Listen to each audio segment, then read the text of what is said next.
I visited the state institutions for the mentally retarded, and I think particularly at Willowbrook that we have a situation that borders on a snake pit. There's very little future for the children or for those who are in these institutions. It's long overdue that something be done about it. Well, while we were fighting the battle, I saw an article, I could picture it like it was yesterday, on the front page of the New York Times of a little girl in a swing who was living in a group home in Beatrice, Nebraska, and that this group had deinstitutionalized their large institutions for people with developmental disabilities and opened group homes. A bulb went off in my head. I said, well, if they can do that in Beatrice, Nebraska, why can't we do that here in New York?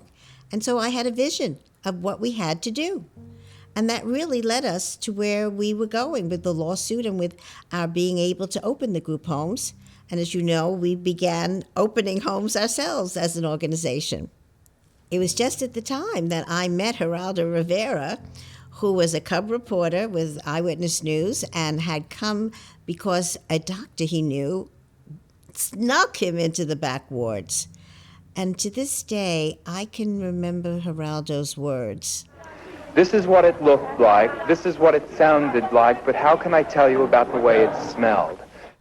I don't think anything could have said it more dramatically about what was happening there.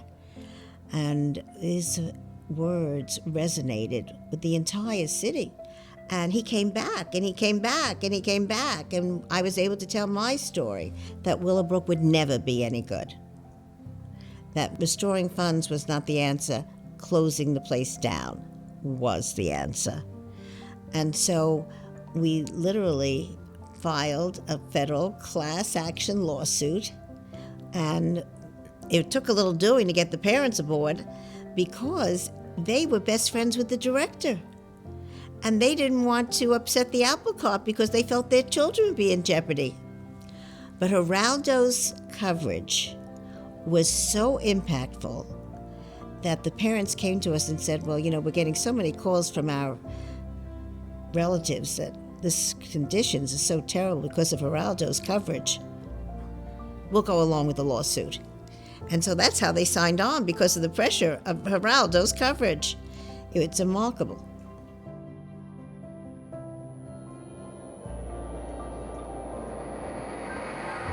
So, you know, this pillow here was something that we discovered was a comfortable way for her to be able to sit up in her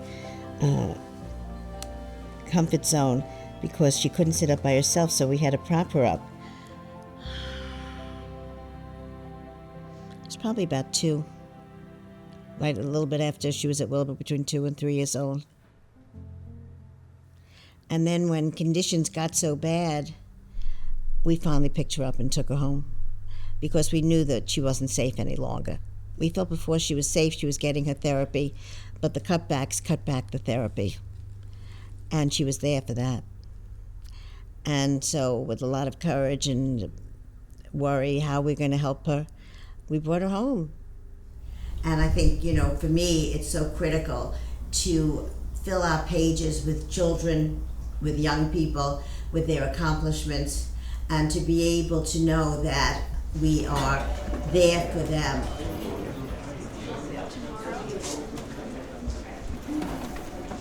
My newspaper odyssey began with Geraldo.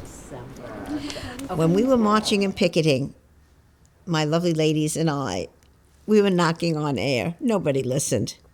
It wasn't until Geraldo came repeatedly back to Willowbrook that the power of the press truly moved this movement forward. And I never forgot that. And I said, you know, someday I'd like to be in that news business. So 3 children later, now's my time. I met this man who'd take a buyout from the Daily News. He started a paper in Astoria. And I said, you know, I think we could start a neighborhood newspaper right here in Bayside. And so we started in my living room with one newspaper. We wrote every story. We took every picture. And we even went with the boards in those days. You put your strips of news strips on a board and you bring the board to the printer.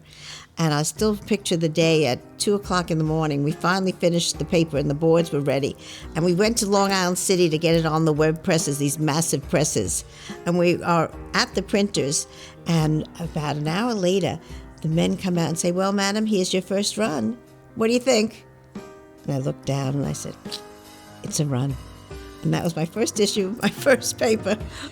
Those things really last with you forever. Well, you know, I'm very blessed that I've had a lot of wonderful friends who have helped. Sometimes you can have a vision, but if you don't have the people to help you implement it, it doesn't happen. But to devote yourself to helping others at a level this high, Geraldo and Vicki, I congratulate you, I respect you, and thank you for inviting me this evening. And the vision was to have group homes. And we did, in fact, have the group homes. And the first group home we opened in Little Neck. We bought the house with the money that Geraldo raised at the John Lennon-Yoko Ono concert. And we had the money to buy the house. That opened the door for where group homes could be. And so the first group home, we had to name it in honor of Geraldo Rivera. And to this day, it's the Geraldo Rivera Group Home. It's our first, it's our gem, it's our jewel in our crown. Well, you know, it was the lawsuit that closed Willowbrook, because the Judge Bartels, ordered it. And there was a consent decree signed, but it had to be signed by the governor in order to be enforced. And Governor Carey did sign that consent decree. But I still feel that it's a battle till the day I die, because it's never won. There's always challenges. So the war is never over. And I think for parents, as long as their children are alive, it's a battle to make sure that they get the services they need. And for me, it's a war that will never be over. I am so proud of my relationship with Vicki. She is caring, confident, competent. She's amazing, and I love her.